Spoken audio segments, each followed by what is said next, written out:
On the same day, July Mountain Theatre Troupe premiered their musical How Long is the Journey in Taiwan. The musical tells the stories of the indigenous members who were drafted at young age by the Nationalist Government to fight for the communist troops in China.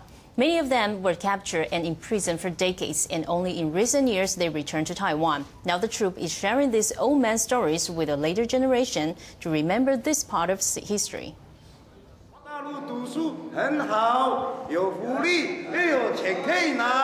60 years ago, many indigenous youths were drafted by Nationalist Government to fight the Nationalist-Communist Civil War on the mainland. After Nationalists lost, many soldiers were held captive in China. Later, they were regrouped and become part of a People's Liberation Army. Some were sent to invade Kinmen and fought in the battle in Kuningtou and were captured by Taiwanese soldiers. They were later forced to join the local troop. For many of these indigenous people, they were confused about whom they've had fought for.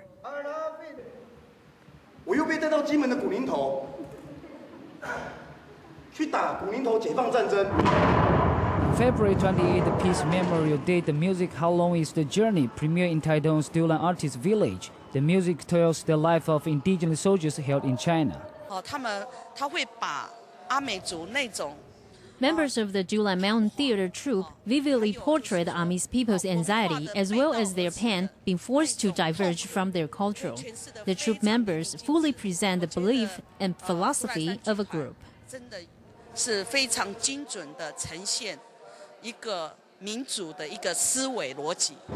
musical includes 6 scenes from the enlistment battlefields and captivity to returning home.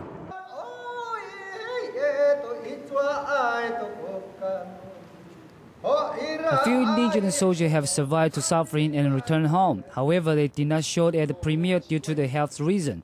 The troupe leader said they hoped the musical could attract more people to learn about the suffering of the veterans.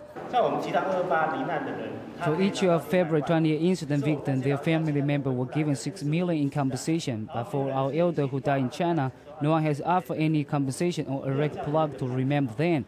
When they die, no one paid any attention to what they have been through in their lives. The troupe said the musical portrays the atrocity of war through the story of indigenous soldiers who had been forgotten.